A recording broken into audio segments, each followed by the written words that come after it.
Okay. Okay. You're welcome. We'll give it like 3 minutes. No, I don't hear anything. Well, CJ sent out. Hey, supposed to be on fire. I moved my ears if you're ready to spray it. That's all right. Come on. All right, thank you. Bye. Come on, no.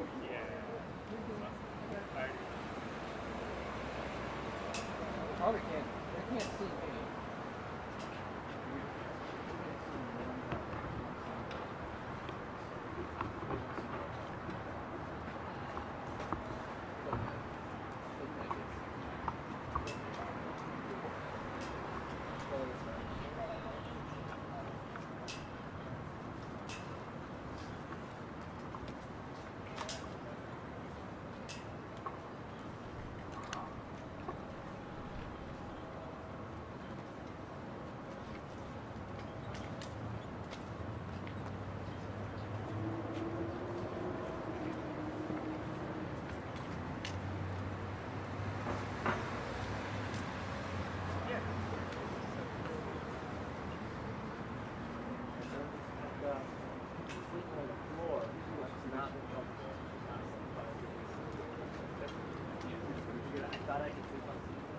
Probably,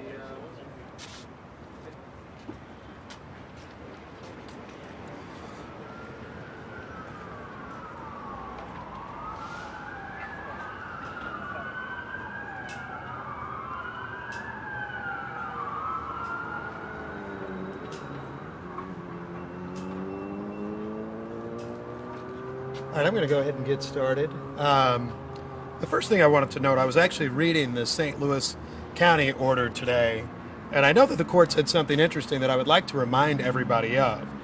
It's that the court notes that although some will take this court's ruling as a victory, there is no victory while the COVID-19 virus remains a significant threat to public health. And there's no question it remains a significant threat to public health. There can be no victory until the residents of St. Louis County, in that case, and the state of Missouri are no longer risking their health, well-being, and lives at the hand of the COVID-19 virus. I have a few thoughts to share, and I will go ahead and start with them, and then I'll take any questions you might have. I think the first thought I have is very simply this. I understand the Attorney General's action today. I think Kansas City will be victorious in its litigation. We actually filed our order based on much of what we had seen in the earlier complaints of the lawsuit that was filed over in eastern Missouri. That is why you saw us cite health advice. That's why you saw us cite a CDC order that was ignored in the Attorney General's brief. And that's why you continue to hear us talk about the very real public health concerns at issue. This for us is not about politics. This is not about power. This is not about control. It is about how can we save lives in Kansas City, in western Missouri, and in our region. And the way we can do that is by listening to health experts. It's by listening to medical advice. It's by recognizing that two lawyers battling on Twitter doesn't get us anywhere. But instead what we need to do is actually think about the very real challenges we're facing in Kansas City. You all do the stories. You all have heard them. You're hearing hospital directors. You're hearing physicians talk about capacity concerns at our children's hospital, at all of our hospitals in Kansas City. You're hearing people who are having concerns with having relatives and others that are falling ill. You're seeing the numbers in Missouri, which every day are a challenge. And to me, the solution is that we try our level best to make sure that we get control of this challenge in Kansas City and in Missouri, and that we not spend time further politicizing this pandemic. Now, there are some who would say that mask orders or mandates or vaccine mandates or anything under the sun do just that. I think the opposite. There is not a mayor who is sworn into office. There is not a leader who is sworn into office and who says, I want to control your business. I want to restrict how much money we can make in our community. I want to have anything to do with what we've had to do over the last year and a half. But we have faced this challenge. And the question for all of us ultimately will be, in Missouri and in Kansas and in Kansas City, will we meet the moment before us? We have issued up to this point more than 10 orders. The Attorney General has never said anything about our power to issue health orders. He has never said anything about our power in Kansas City to be able to keep the people of Kansas City safe. This is about getting clicks. This is about getting attention. It is not about saving lives. Here in Kansas City government, we will continue to fight hard to do so. I had hoped most of that work would just be through our efforts to get people vaccinated, our efforts to keep people safe with responsible masking, and our efforts to tell people that COVID-19 is serious. Now it will be, in part, work done by our lawyers, unnecessarily. Our lawyers and the state's lawyers doing battle in court, wasting money, wasting energy, and wasting attention on an effort that has nothing to do with how we stay safe. So I'm not going to get personal because there's no reason to. We issued a mask order because we wanted to keep Kansas City safe. We issued a mask order because we started to hear from business, conventions, and conferences who said that they weren't comfortable coming to Kansas City in Missouri when we had a rising infection rate and we had a low vaccination rate. That's what we're interested in addressing. I'm not interested in red state and blue city battles. I'm interested in safety for Kansas Cityans. That's why we will fight this lawsuit. I've read all of the counts that the Attorney General filed. There is no doctrine that says that you can just ignore CDC guidance, which I think his complaint does. And I think it's frankly dangerous, and I think count 3 or 4 of the petition, he claims that COVID-19 isn't a serious risk to children. If he actually believes that, I ask every parent in Kansas City, in Missouri, and in Kansas, do you want your kid to file sick with COVID-19? Do you want to just roll the dice because the Attorney General thinks it's a decent idea and cited one blog resource? I don't want that for my son. I don't think there is a parent in Kansas City who wants that for their unvaccinated child. And that's why we're going to make sure that we do all we can to keep our residents safe. Are there any questions for you? You saw what the St. Louis County judge did today with temporary restraining order. Do you expect something similar to the Jackson County judge doing something like that? Absolutely not. I don't expect a similar thing. St. Louis County and Kansas City's approach were very different. County Executive Sam Page, God bless him, issued an order that preceded the CDC guidance. They issued an order where the county council had the chance to rescind that order. A few things I think are different in Kansas City. First of all, we have majority city council support, and you will see that. And second, we issued an order that was based on our health department information. As part of our order, we attached information that our health department had shared in connection with the risk of COVID-19. We had attached information that the CDC had shared. The Attorney General, I guess, is other than just tweeting a picture of Braveheart that shouts freedom, which is the most childish thing that I think I've ever seen in my years in politics. But in addition to doing that, he had a claim that was based almost exclusively on the procedural process used in St. Louis County, which was entirely different than what we saw in Kansas City. That's why I think you will see this order met with success in the courts in Jackson County.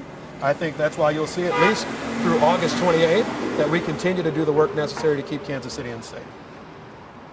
Any other questions for you? Yes. What do you think of the data that he included in the lawsuit? You know, I think he questioned why on one day said... Yeah, okay, so here's the thing. I'm a lawyer, and that's really the dumbest argument I've ever heard, right? Because the Attorney General is actually ignoring the fact that the CDC came out with guidance early in the week, early last week. We all remember it. He just ignored it, didn't even cite it in his petition. The CDC came out with guidance that said, we are updating our guidance. Every order that Kansas City has issued throughout this pandemic has largely tracked in whole or in part CDC guidance. And when we issued our order, we said, in light of CDC guidance, we will reevaluate our own order. And we met with our health department. We went through all the necessary work to see that, well, because the guidance has changed from actual scientists and doctors, not just a guy trying to get interviews on Fox News, because the guidance has actually changed, we're actually going to make sure that we will update our order as well. That's the reason that you see some level of change. There is no doctrine that you are procedurally barred from ever actually adjusting what your order is because you're ignoring what the science or what the medicine says. There is no doctrine that says you are barred to every representation ever made on Face the Nation.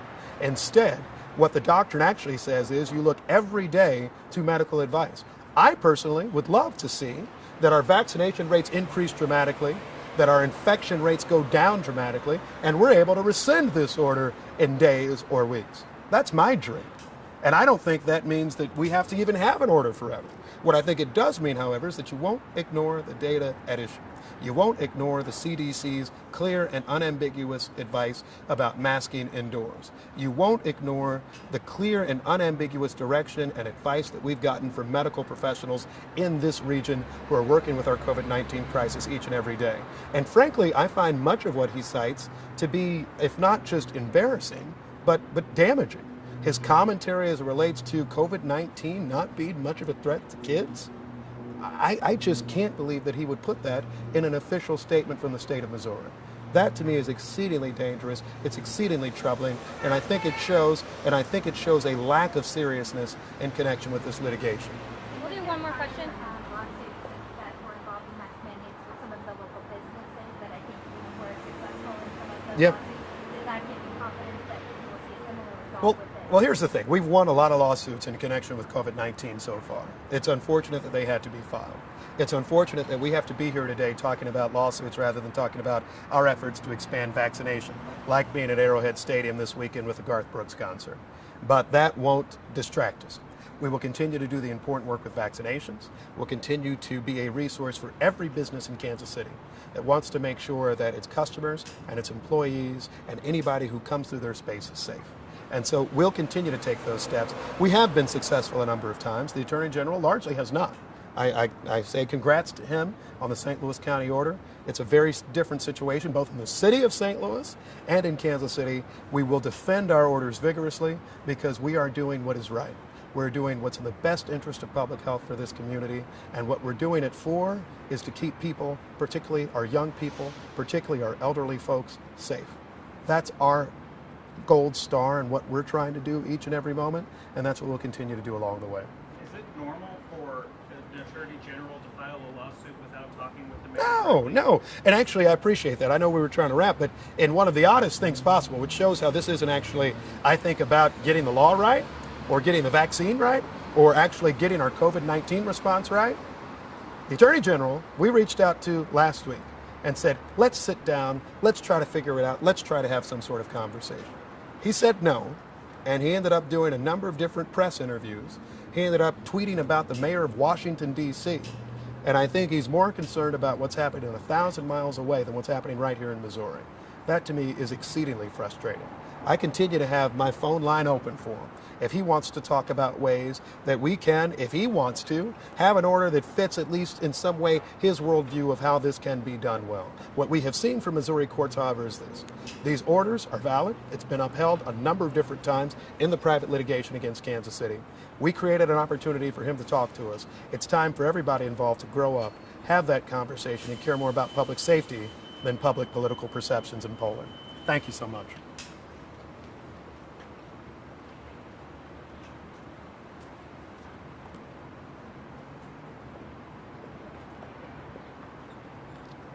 Thank you all. See you later. Thank you, Morgan.